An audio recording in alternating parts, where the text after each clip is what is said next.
तो hello students, welcome back to my YouTube channel and our course. तो हम MCQ course कर रहे थे और उसमें हमने लगभग जो है 750 एमसीक्यूज कर लिए हैं। और मैंने कहा था डिफरेंट टॉपिक्स के आपको अलग अलग टॉपिक्स के जो क्वेश्चन हैं मैं करवाऊंगा। काफी सारे स्टूडेंट ये बोल रहे हैं सर यूट्यूब पे और कोर्स पे सेम वीडियोस देख रहे हो। मैं पहले कहूंगा कि आप कोर्स में जाके देखो, मैंने डिफरेंट क्वेश्चन करवाए हैं बाकी इन क्वेश्चन को छोड़ के, है ना। तो देखिए यूट्यूब के ऊपर भी कुछ क्वेश्चन मैं डाल रहा हूँ साथ साथ में, लेकिन मैं आपको ये बता दूं कि 1500 जो क्वेश्चन रहेंगे वो आपको अलग से करवाऊंगा। मैं 1500 संख्या ज्यादा ही लेके आऊंगा, उसमें कम नहीं रहेगी। लेकिन आप लोग ये क्वेरीज मत कीजिए, क्योंकि देखिए कुछ दिक्कत है उनके बारे में मैं बता दूँ, इसलिए मैंने दोनों वीडियो जो है यूट्यूब पे और कोर्स में डाली हुई है। और इसमें किसी का नुकसान तो होगा नहीं। जब आप एक सीक्वेंस में पढ़ते हो तो ये चीज़ें भी आपके काम आती है, और जितनी ज़्यादा आप प्रैक्टिस करोगे उतनी ज़्यादा आपके लिए फ़ायदेमंद रहेगी, ठीक है?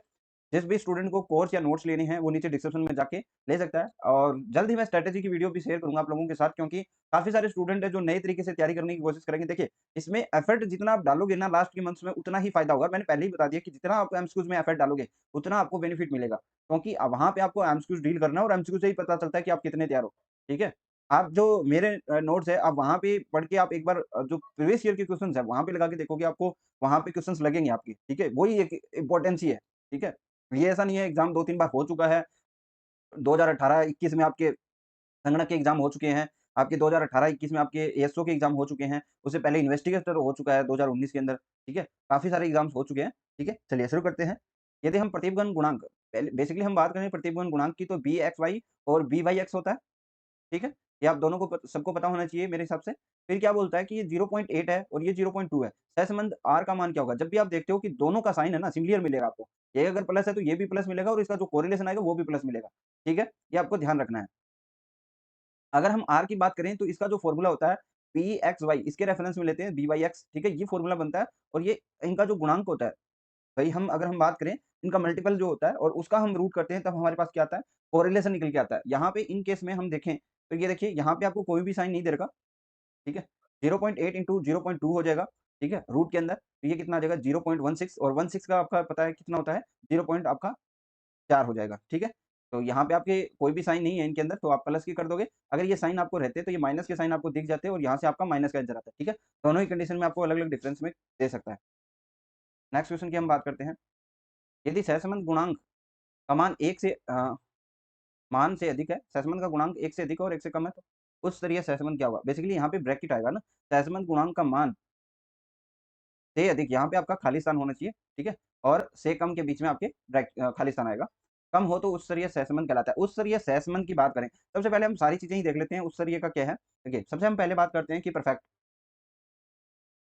परफेक्ट की हम बात करते हैं तो ये पॉजिटिव 1 होता है, या फिर आप जैसे हम पॉजिटिव 1 की बात करते हैं वैसे ही आप ये सोच सकते हो कि नेगेटिव 1 के अंदर परफेक्ट नेगेटिव होगा। तो मैं कॉमन वैल्यू ले रहा हूँ पॉजिटिव वाली, ठीक है?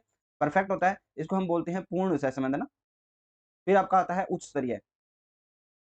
उच्च स्तरीय, उसको हम हाइली कोरिलेटेड बोलते हैं। और ये क्या होता है 0.75 से लेकर 1 तक, है ना? ये इसकी रेंज होती है। फिर आपका मॉडरेट आता है, जिसको हम मध्यम स्तरीय बोलते हैं, ठीक है? मॉडरेट जिसको हम बोलते हैं, ये आपका कितना होता है 0.25 से लेकर आपका 0.75 तक। फिर आपका जो आता है वो आता है निम्न, और निम्न क्या होता है लो, निम्न स्तरीय आपका कोरिलेशन, जिसका आपका 0 से लेकर आपका कितना होता है पॉजिटिव 2.25। और अगर हम बात करें अनुपस्थिति एब्सेंस की बात करेंगे तो ये कितना होगा 0 होगा। तो आपको सभी चीज़ें याद रखनी है। बस यहाँ पे एक चीज़ में आप गलती कर सकते हो, वो कौन-सा है ये 25 से 75। देखिए, यहाँ से आप चलते हो कि +1 आया, ठीक है? +1 के ब बाद में आपकी रेंज जो है 0.25 से जाती है, 1 तक आएगा, ठीक है? फिर यहाँ से आप देखोगे तो ये जो बड़ा स्तर होता है 25 से लेकर 50, इसमें 0.50 का जो है डिफरेंस आता है 0.75, ठीक है? उसके बाद तो आपके लिए आसान होता है। पॉइंट 0 से ले आपका क्या हो जाएगा 0 से लेकर 0.25 और 0, ये 5 मान होता है। एक पूर्ण होता है, एक अनुपस्थित होता है, एक उच्च स्तरीय है, मध्यम स्तरीय है और निम्न स्तरीय है। ये सारी चीज़ें आपको याद होनी चाहिए।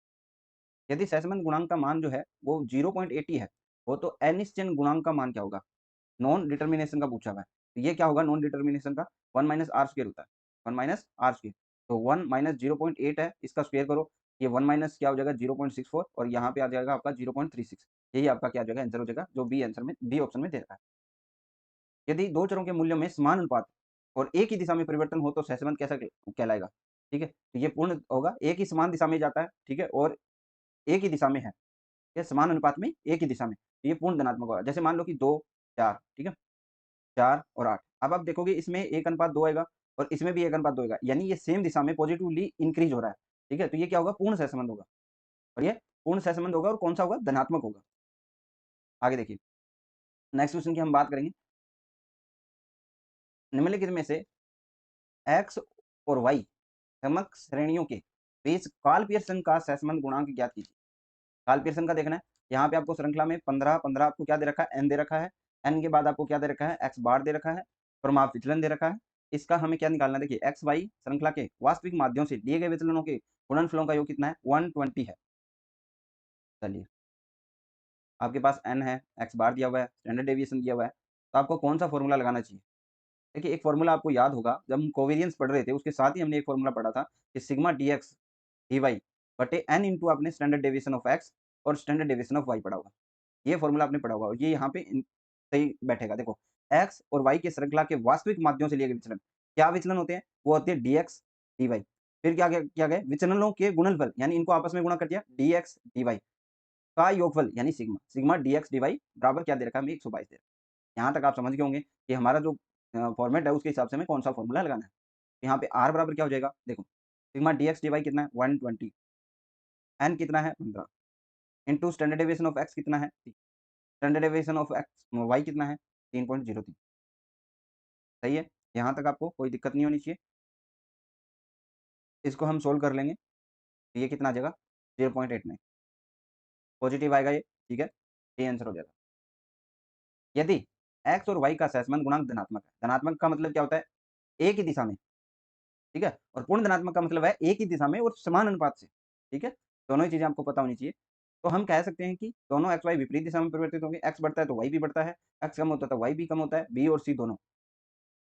देखिए, इसमें हमें जो देखना है वो देखो, एक्स बढ़ता है तो वाई बढ़ता है, ये भी पॉजिटिव है और वाई बढ़ता है। एक्स कम होता है तो वाई भी कम होता है, ये भी पॉजिटिव है, ठीक है? धनात्मक होगा।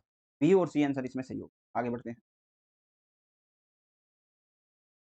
विक्षेप आरेख स्कैटर डायग्राम सॉरी विक्षेप आरेख पर अंकित सभी बिंदुओं को एक्स अक्ष के समांतर सीधी रेखा पर होना सहसंबंध का अभाव दर्शाता है। क्या बोध कर रहा है कि जो ये एक्स अक्ष है इसके समांतर एक रेखा है, ठीक है? इस पे अंकित जो है रेखा है। तो ये सहसंबंध का अभाव दर्शाता है। क्या दर्शाता है ये? ये दर्शाता है आपका सहसंबंध का अभाव। ये क्या दर्शाएगा? सहसंबंध का अभाव। यहाँ पे खाली स्थान में ये पूछना था कि होने पर दर्शाता है। ये सहसंबंध का अभाव दर्शाता है, ध्यान रखना, ठीक है? क्योंकि ये स्ट्रेट लाइन जाती है, यहाँ पे आपको सहसंबंध नहीं मिलता दोनों रेखाओं की। देखिए, आगे देखिए क्वेश्चन नंबर 28 में आपको समीकरण दी हुई है। स्टैंडर्ड डेविएशन ऑफ एक्स 3 बोला हुआ है, स्टैंडर्ड डेविएशन वाई का मान पूछा हुआ है। तो आपको तो पता है कि जो हमारा फॉर्मूला है आर बराबर क्या होता है, वो भी आपको पता होना चाहिए। पीएक्स वाई बी वाई का भी पता है आपको यहाँ पे, हमें डायरेक्टली मिल रहा है 85 और 0.89, ठीक है? देखिए, यहाँ से हम निकालते हैं। हमें पूछा है कि स्टैंडर्ड डेविएशन ऑफ वाई क्या होगा? सबसे पहले हमें जो मान दिए हुए हैं, वो हमें पता है, ठीक है? इससे क्या क्या मिलेगा मुझे? पीएक्स वाई कितना आ जाएगा? एक ही वेरिएबल के साथ जो मल्टीपल है 85 और बी वाई एक्स की बात करूँगा मैं, तो ये क्या आ जाएगा? 0.89, ठीक है? मैं इसको रखता हूँ। अगर मैं बी एक्स वाई का फॉर्मूला बताऊँ समीकरण के हिसाब से, तो r into standard deviation of x बटे स्टैंडर्ड डेविएशन ऑफ वाई होना चाहिए, है ना? यहाँ पे हमें मान दे रखा है 0.85 बराबर क्या हो जाएगा ये?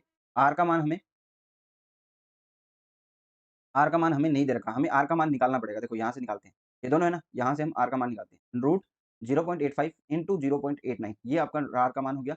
आर बराबर तो ये क्या आ जाएगा? ये आ जाएगा 0.87, ठीक है? तो वो यहाँ पे रख देंगे 0.87। स्टैंडर्ड डेविएशन ऑफ वाई हमें क्या दे रखा है? 3 दे रखा है, इंटू क्या हो जाएगा? 3 बटे स्टैंडर्ड डेविएशन ऑफ वाई। अब ये देखो, ये जो है गुणा के अंदर, ये तो चला जाएगा भाग के अंदर, ये भी गुणा के अंदर है, ये भी भाग के अंदर चला जाएगा। तो हमारे पास देखो, सॉरी ये तो गुणा के अंदर है, देखो, तो हम यहाँ पे ले जाएँगे स्टैंडर्ड डेविएशन ऑफ वाई बराबर ये जो होगा 0.85 इसको हम क्या ले आएँगे? नीचे ले आएँगे। तो 0.87 इंटू 3 बटे क्या हो जाएगा? Standard deviation sorry 8.5। देखिए, यहाँ से हम काटेंगे इसको, तो ये कितना निकलेगा? 3.07। यहाँ पे आपका आंसर बी हो जाएगा। सिंपली आपको बस फॉर्मूले याद रखने हैं, इसमें और कुछ भी नहीं है। तो जो प्रतिगमन है और सहसंबंध है, ये सबसे आसान होता है चैप्टर, वैसे देखा जाए तो। आगे देखिए, सरल प्रतिगमन मॉडल में प्रतिगमन गुणांकों की विशेषता नहीं है। विशेषता देखिए, बीजगणितीय चिन्ह समान होते हैं दोनों प्रतिबिंब गुणांक के। ये बात सही है, एक्यूरेट एकदम, ठीक है? ये बात सही है। यदि एक प्रतिबिंब गुणांक मान 1 से अधिक और दूसरे का मान 1 से कम होता है, तो ये बात भी सही है। 2 प्रतिबिंब गुणांकों का समांतर माध्य सहसंबंध गुणांक होता है। गुणांकों का समांतर माध्य नहीं, समांतर माध्य नहीं होता। बेसिकली क्या होता है, 2 प्रतिबिंब गुणांकों का 2 प्रतिबिंब रिग्रेशन जो कोएफ़िशिएंट है का क्या होगा? गुणोत्तर माध्य होगा। क्या होगा? गुणोत्तर मध्य, ठीक है? समांतर मध्य नहीं होगा। प्रतिबिंब गुणांकों का बीजगणितीय चिन्ह सहसंबंध की दिशा को दर्शाता है। ये बात भी सही है, डी आंसर भी सही होगा आपका। ठीक है? तो यहाँ तक आपको कोई दिक्कत नहीं होनी चाहिए मेरे हिसाब से। आगे देखिए, जब 2 प्रतिबिंब रेखाएँ एक दूसरे को ढक ले, तो सहसंबंध गुणांक क्या होगा?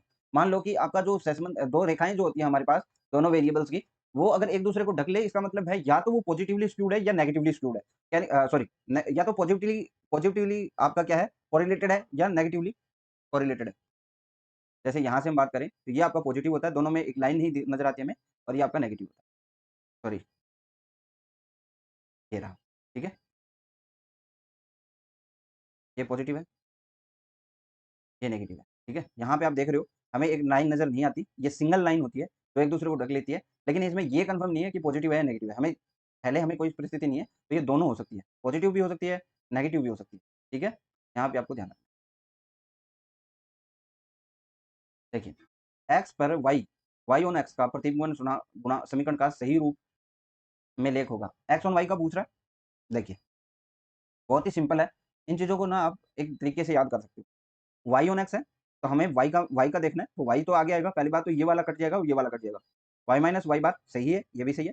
r इंटू में आता है, सही है। लेकिन ध्यान रखना, जब हम y का ही मान निकाल रहे हैं, तो y माइनस y बार r इंटू ऊपर आपका जो है y आएगा, ये ध्यान रखना, ठीक है? बस ये सिंपल सा कॉन्सेप्ट है कि यहाँ पे जो चीज़ हमें बराबर में दे रखी है, वही चीज़ें यहाँ पे आपको ऊपर नज़र आएगी।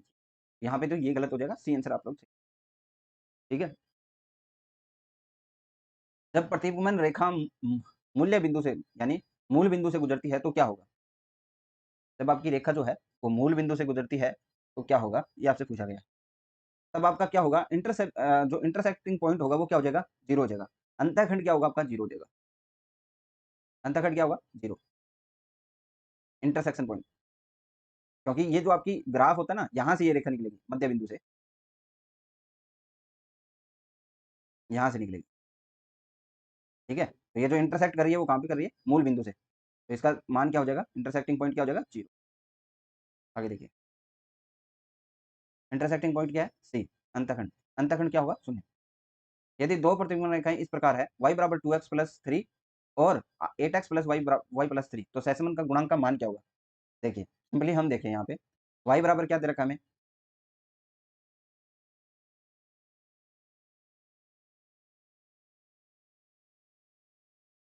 देखिए,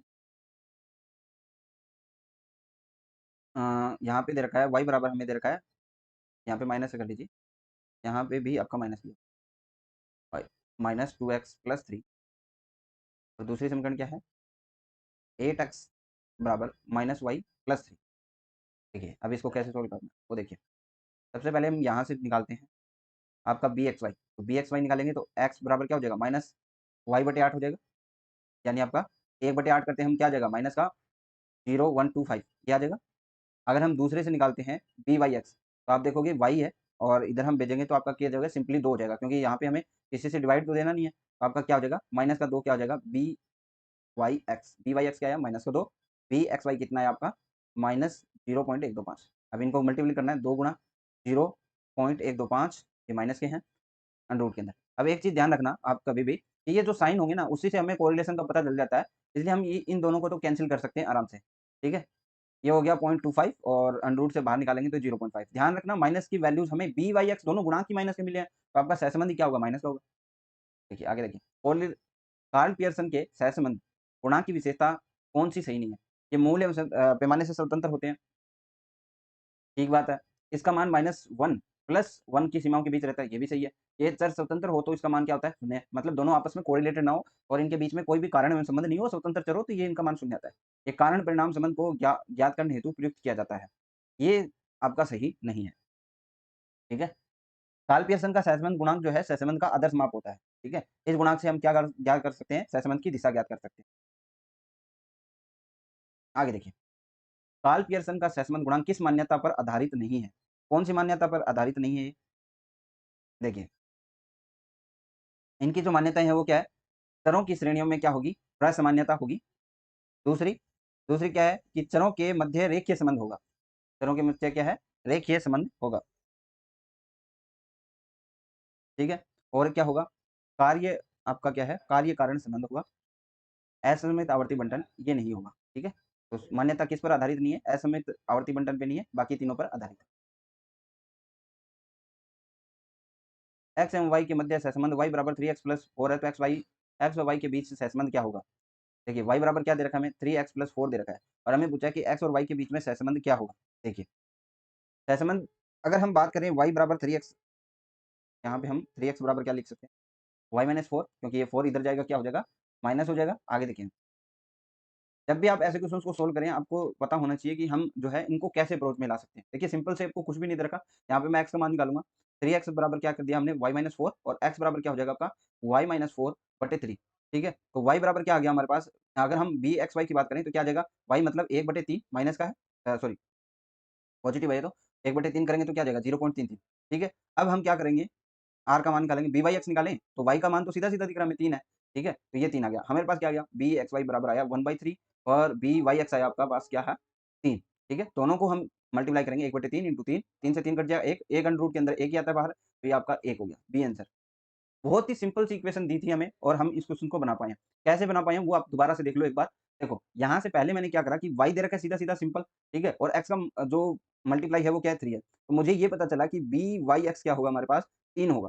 फिर मैंने इसको जो है ट्रांसफर किया, इस 4 को इधर ट्रांसफर किया तो y-4 हो गया, बराबर 3x हो गया। अब मुझे पता चला कि जो x है इसके साथ जो मल्टीप्लाई है 3, इसको मैंने इधर भेजा, तो y-4/3 हो गया। अब बताओ कि जो y का वेरिएबल है वो क्या है? y के साथ जो वेरिएबल होगा वो क्या होगा? तो 1/3 होगा। y का वैल्यू क्या है? 1 ही, बटे 3 आ गया, ठीक है? तो ये 1/3 हो गया। अब देखो हमारे पास bxy भी आ गया 1/3। अब आप डायरेक्टली r निकाल सकते हो, r बराबर क्या होता है?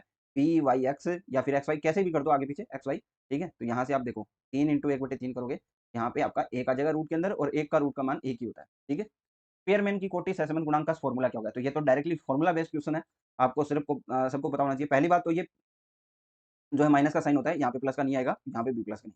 1 माइनस ये सही है, नीचे आप देखोगे n into n square plus 1, ये नहीं होता, प्लस का नहीं होता, n into n square minus 1 होता है। तो सिंपली आप फॉर्मूला देखोगे तो 1 minus 6 into sigma d square बटे क्या होता है नीचे, आपको n into n square minus 1 भी दे सकता है और आपको n क्यूब माइनस n भी दे सकता है। ये दोनों ही आपको सही बनाना पड़ेगा, ठीक है? हालाँकि इसमें छोटा n देगा, ये आपको ध्यान रखना है, बड़ा n मैंने लिख दिया ऐसे ही, ठीक है? आगे चलते हैं। देखिए, जब 2 प्रतिकोण रेखाएँ एक-दूसरे को लंबवत काटती है, तो उनके मध्य सहसंबंध क्या होगा? जब हम कोरिलेशन की बात करते हैं और जब 2 रेखाएँ आपकी क्या काटती है? लंबवत काटती है, तो इसका मान क्या हो जाएगा कि सहसंबंध की उपस्थिति नहीं है। r बराबर क्या आ जाएगा आपका? 0 आ जाएगा। दोनों रेखाएँ आपको जैसे मान लो कि हमारी 2 रेखाएँ या तो ऐसी होनी चाहिए या ऐसी होगी नीचे गिरती हुई, है ना? कभी आपको ऐसी रेखा दिखेगी, तो इनके बीच में तो कोई संबंध नहीं है, क्योंकि एक तो ऊपर जा रही है और एक साइड में जा रही है ना? इनके बीच में कोई संबंध नहीं मिलेगा आपको, r बराबर क्या हो जाएगा आपका? 0। यदि सहसंबंध गुणांक संभाव्य विभ्रम, चलिए एक नया क्वेश्चन आया है अलग से, संभाव्य विभ्रम की बात करते हैं।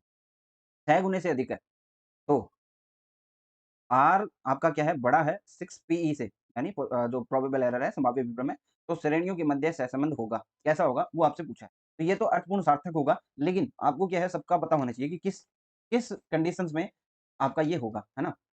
ये तो अर्थपूर्ण होगा। आपको किस कंडीशन में ये क्या होगा, ये आपको पता होना चाहिए। जब देखिए, ये तो आपको पता चल ही गया। देखो r अगर बड़ा है आपका 6 पीई से, तो ये क्या है? सहसंबंध अर्थपूर्ण होगा। सहसंबंध आपका क्या होगा? अर्थपूर्ण।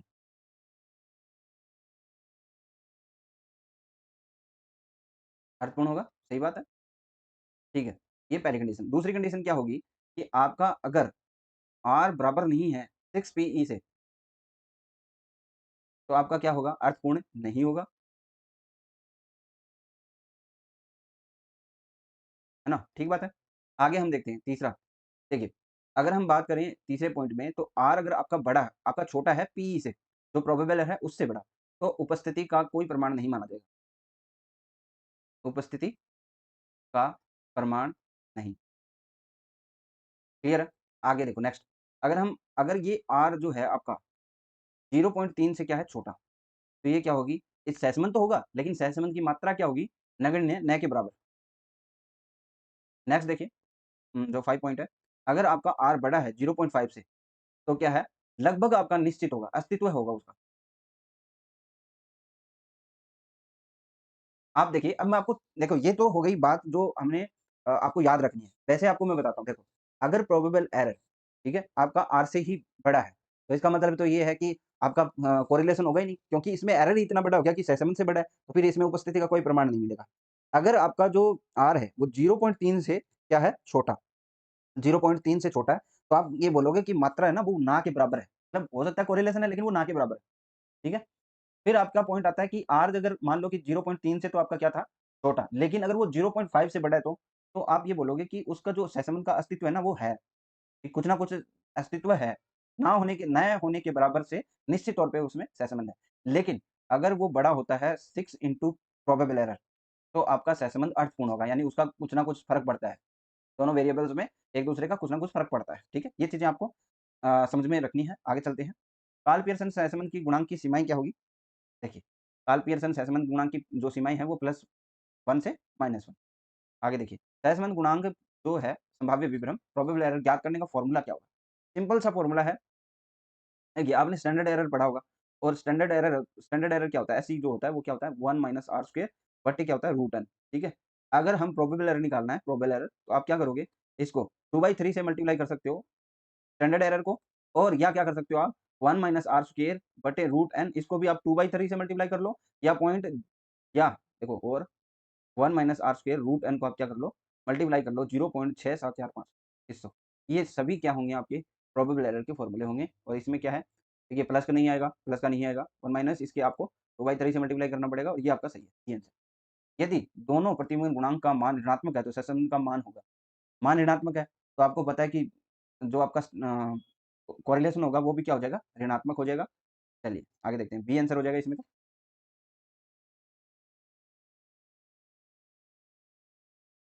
हाँ, ये रहा, सदैव ऋणात्मक होगा, ठीक है। आगे हम बढ़ते हैं, समीकरण y बराबर a प्लस बी एक्स है, तो इसका मतलब क्या है? प्रतिबिंब रेखा x पर y है, y ऑन x, देखिए इंग्लिश में आप पढ़ना, y ऑन x है या x ऑन y है, दोनों में से आपको बताना है। देखो यहाँ पे सिंपली अगर आप देखोगे कि मान किसका हमने ले रखा है, y का, y ऑन x होगा, y ऑन x, यहाँ पे y ऑन x होगा, ठीक है, ए ऑप्शन। सहसंबंध ज्ञात करने के लिए निम्नलिखित में से किस विधि का प्रयोग किया जाता है? कार्ल पियर्सन का सहसंबंध, श्रेणी अंतर, संगामी विचलन रीति, हमें पता है कि हम सबका यूज़ करते हैं, तो डी आंसर हो जाएगा।